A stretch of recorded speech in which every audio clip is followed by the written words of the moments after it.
Hi everyone, Aaron here for Zollotech, and this is the BlackBerry Key2. This is BlackBerry's latest attempt at making a quality piece of hardware that still retains that physical keyboard and now runs Android. Now this has a Qualcomm Snapdragon 660 inside, 6 gigabytes of RAM. Also, it has expandable storage. But let's talk about the design, and then we'll get into more about the phone itself. On the bottom, we have USB-C, a microphone and speaker, and then if we take a look at the side, we have a convenience button here on the bottom. We also have a power sleep wake button and then a volume rocker. They're all metal and feel very nice. The whole design is made out of Series 7 aluminum and still retains that all-important headphone jack. On the back, it's got a rubbery diamond textured back, as well as two 12-megapixel cameras with a flash, and the whole package is just one solid piece of hardware. Now, of course, we want to talk about the display and the keyboard. Now, as far as the display is concerned, in bright light, it's pretty good. It's 4.5 inches, 1080 by 1620 with 434 pixels per inch, and it uses Gorilla Glass 3. Now you'll see we're at half brightness, or actually a little below that. If we crank it up, you'll see we can still see it, and it looks pretty good in very bright sunlight like we have here. It is very reflective, but you can see it without a problem. So that's a great thing. It is an LCD display though, so those blacks aren't as dark as they could be. Now the keyboard is something that some people are either going to love or hate. Now I found typing on this to be a challenge for me. I prefer the on-screen keyboard as opposed to trying to type on this little display on the go. I always found myself really having a hard time. However, you can swipe through screens with it, which is a really nice feature. And then at the bottom you have the fingerprint sensor, which I found didn't work sometimes. Sometimes it works great, other times it didn't. So that was a little bit of a pain for me. But when it works, it's quick and does the job. Now when I tried to type on the keyboard, getting used to the layout and the way it works overall was really challenging for me, especially these numbers on the left. Although they work if you get used to them, I suppose if you use this every day or you're a fan of a BlackBerry keyboard, it's great. But when you're using it in landscape mode, the keyboard's on the right and it's kind of in the way. It's really strange to have that there when you're watching video.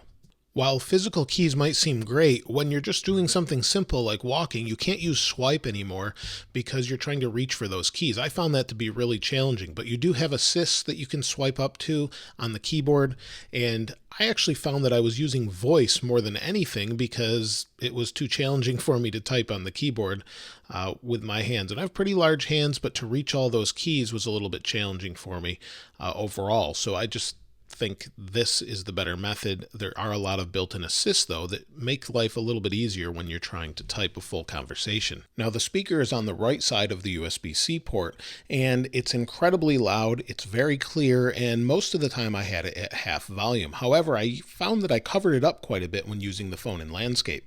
Also, the earpiece is very loud and people can hear you well in conversation. Now, as far as the camera is concerned, it's quite good for still pictures. It's got dual 12-megapixel sensors. One is an f1.8 lens, and the other is an f2.6 lens. And they do a pretty good job. Now, the camera settings were kind of strange for me, so it looks pretty normal here. And we'll rotate it to landscape here, and you'll see we can take a photo with the button in the middle or hit the video. But in order to switch to video, you have to hit the video button, then tap on video, or tap on photo if you want to go back to photo. It's kind of strange how you just switch back and forth and it takes a moment to switch. The recording works okay and photos are actually pretty quick to take, but it's an odd setup that's overly complex that could really be refined. But let's take a look at some of the photos and videos from the camera.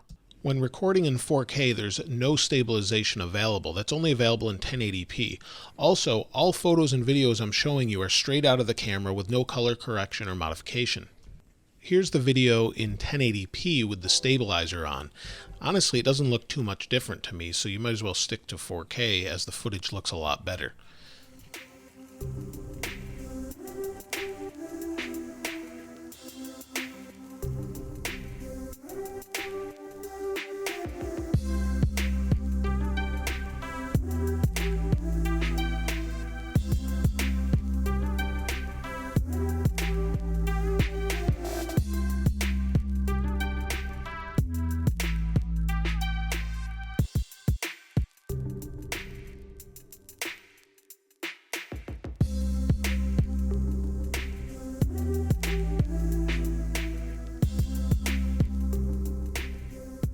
Now, the software is pretty straightforward. It's running Android 8.1, but it has a few custom things such as BlackBerry Messenger.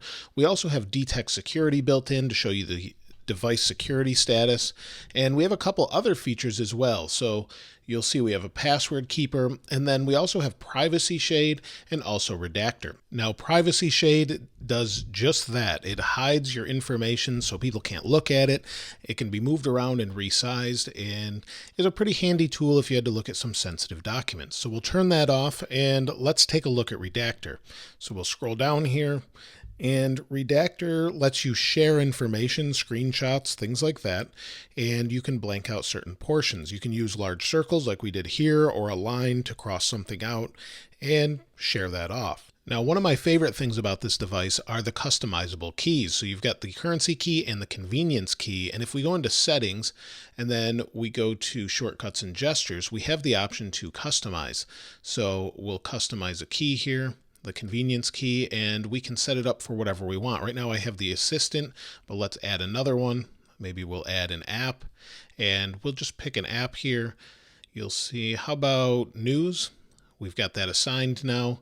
So if we go back home, you'll see if we push the convenience key, it pops up 2 circles, and we can pick whatever we want from that. Now, if you have it just set to 1, it will pop that up directly, such as Google Assistant, and it's just a quick way to get into news or whatever other app you'd like to pick.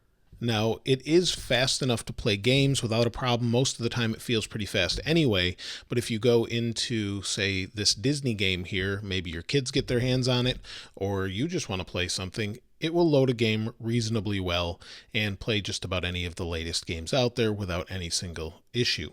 Now we'll wait for it, you'll see it comes up, and it's completely playable and smooth, so it should get the job done there.